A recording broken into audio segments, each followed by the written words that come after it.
Bienvenue, imprudent mortel. Nous revoilà dans une légende urbaine dont je tiens à vous prévenir qu'elle est plutôt cruelle. Il y a pour trigger warning de la maltraitance animale, donc si vous n'aimez pas ça, évitez d'écouter. Et maintenant pour tous les autres. Sachez que cette histoire concerne donc la meilleure amie de l'homme. Comme dans Les hommes aussi peuvent lécher.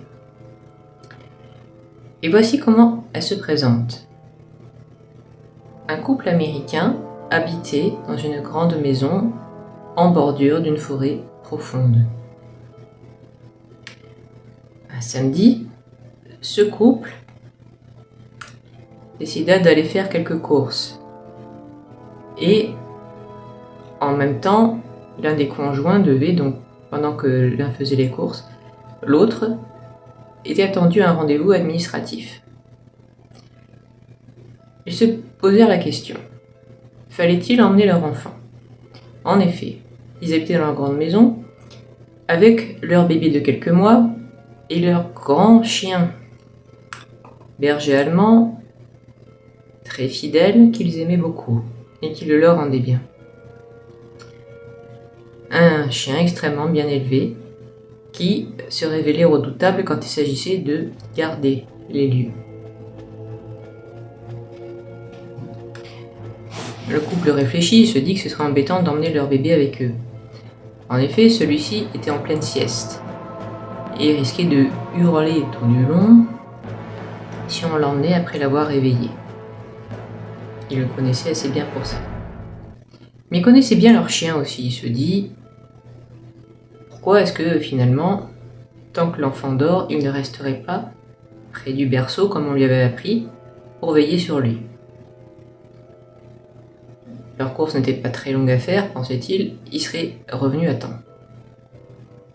Le couple partit en ville, fit les courses, alla en rendez-vous, puis revint au bout de quelques heures chez eux. Et là, accrochez-vous, le chien arriva à leur rencontre, en courant, et tout couvert de sang. Alors là, forcément, le couple se figea, ils coururent dans la chambre du bébé. Et là, ce fut l'horreur, le berceau était renversé, les draps tout déchiquetés et tout couverts de sang. Et le bébé n'était plus dedans. Ce couple en tira la même conclusion que vous auriez probablement eu à leur place. Le chien avait dévoré leur bébé en n'en laissant aucune miette. Ils furent dévastés. Comment ce si gentil labrador avait-il pu en arriver là? Mais il avait du sang partout, plein son museau, plein ses crocs. C'était forcément lui le coupable.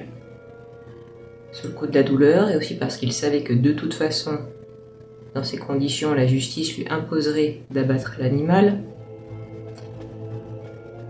le père de famille préfère ne pas perdre plus de temps et de se débarrasser aussitôt d'une bête si dangereuse. Il alla directement chercher son revolver qui était dans un tiroir de sa table dans l'entrée.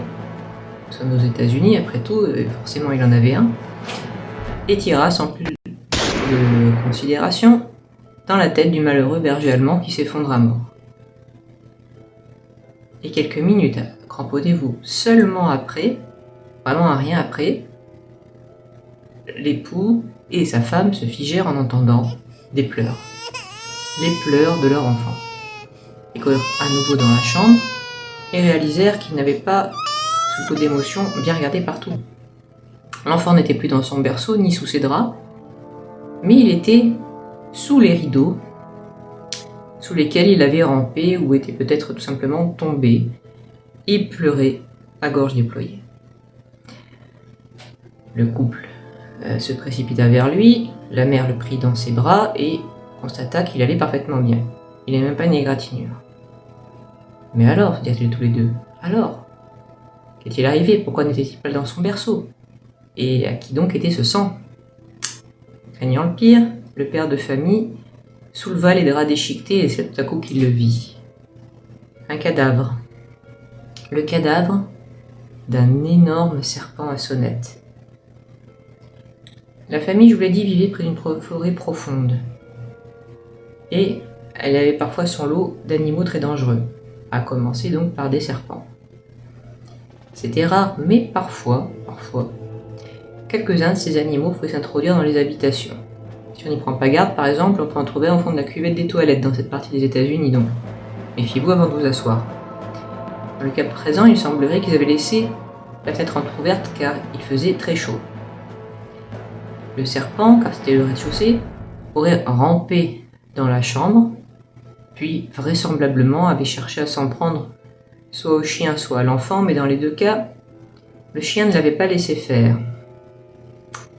Il avait lutté contre cet adversaire jusqu'à la mort. Et selon toute vraisemblance aussi, pour avoir protégé le bébé au péril de sa vie, quand il avait couru au devant de ses maîtres, il s'attendait visiblement à être félicité. Pas vraiment à être remercié d'une balle dans la tête. Bien sûr, ce couple regretta amèrement son geste. Mais pour le chien, il était légèrement trop tard. C'est horrible, n'est-ce pas? Mais est-ce que c'est vrai? Ce qui, si ce n'était pas le cas, je pense, rassurait beaucoup parmi nous. Eh bien, indiquez-le-moi en commentaire. Vous n'êtes pas obligé de faire de longs discours, vous pouvez juste écrire vrai ou faux. Vous pouvez aussi voter sur Instagram et vous saurez ce qu'il en est dans 15 jours. D'ici là, si vous voulez me soutenir, voyez le lien en description du Patreon, du Tipeee et du Ko-fi. N'oubliez pas de vous abonner, de mettre un pouce bleu, de commenter et de regarder sous votre livre avant la lumière. Au revoir, imprudent mortel.